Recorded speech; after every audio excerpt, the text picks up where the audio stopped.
बंगाल के दिल की गहराई में, जहां नदियां रहस्य फुसफुसाती हैं और जंगल प्राचीन बुराइयों को छिपाते हैं, वहां एक ऐसा आदमी रहता था जिससे सभी डरते थे।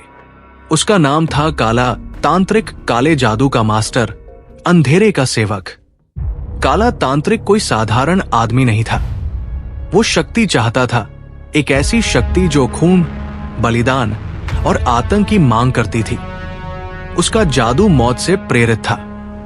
मनुष्य, जानवर, यहां तक कि बच्चे भी निषिद्ध कलाओं की उसकी भूख से कोई भी सुरक्षित नहीं था। गांव वाले उसके अनुष्ठानों के बारे में बात करते थे। रात के अंधेरे में किए जाने वाले समारोह, जहां मासूमों की चीखें अंधेरे में गायब हो जाती थी। कुछ लोगों का कहना था कि वो आत्माओं को नियंत्रित कर सकता था। दूसरों का मानना था कि वह राक्षसों को बुला सकता था। लेकिन एक बात पक्की थी, जो लोग उसका विरोध करते थे वे हमेशा के लिए गायब हो जाते थे। लोग डर में रहते थे। मवेशी गायब हो जाते थे। नदी के किनारे शव शत-विक्षत पाए जाते थे। और हर रात एक छाया गांव से गुजरती थी, खामोश, अदृश्य, अजय। लेकिन हर कोई डरता नहीं था। एक आदमी, अर्जुन, अंधेरे के आगे झुकने से इनकार कर देता था।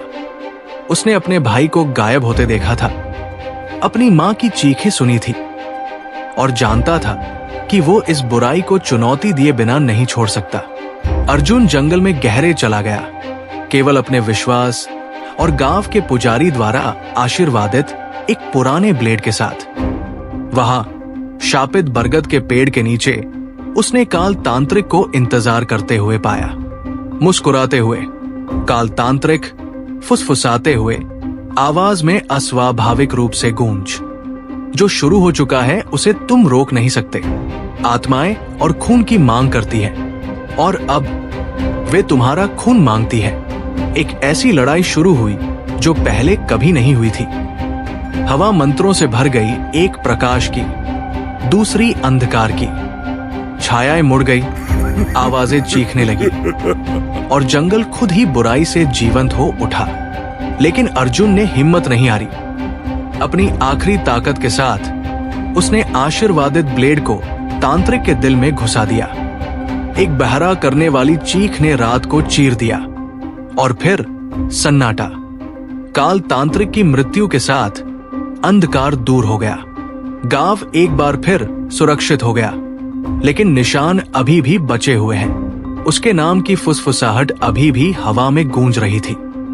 और कुछ लोग कहते हैं, रातों में जब चांद अंधेरा होता है तब भी उसकी आत्मा भटकती है, किसी और आत्मा की तलाश में।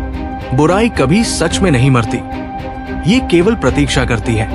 गांव वालों को लगा कि अब सब खत्म हो गया है। उन्हें लगा कि काला तांत्रिक हमेशा के लिए चला गया है, लेकिन अंधेरा कभी खत्म नहीं होता। ये सिर्फ इंतजार करता है।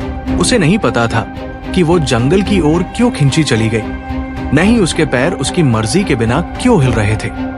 हवा ने उसका नाम पुकारा, परछाइयां उसके पास पहुंची और फिर वो गायब हो गई। जब लड़की वापस नहीं लौटी तो अतीत की फुसफुसाहटें फिर से उभर आई। क्या ऐसा हो सकता है?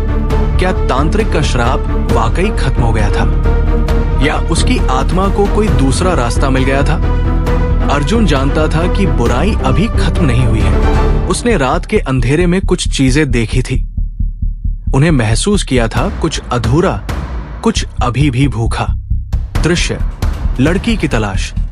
अर्जुन और ग्रामीणों का एक समूह हाथ में मशाल लेकर अपने कदमों में डर के साथ जंगल में जाता है। वे जंगल में और अंदर चले गए, उस शापित बरगद के पेड़ के पास जहां काला तांत्रिक गिरा था। और वहां जंगल के बीचों बीच उन्होंने उसे पाया, हड्डियों की एक वेदी के सामने खड़ी हुई। अब ये सिर्फ एक लड़की नहीं रह गई थी, काला तांत्रिक की आत्मा वापस आ गई थी। एक मासूम बच्चे के शरीर में पुनर्जन्म ले चुकी थी। युद्ध अभी खत्म नहीं हुआ था। अंधकार को एक नया घर मिल गया था और इस बार इसे इतनी आसानी से पराजित नहीं किया जा सकता था। शापित आत्माओं से सावधान रहें, क्योंकि वे हमेशा वापस आने का रास्ता खोज लेती है।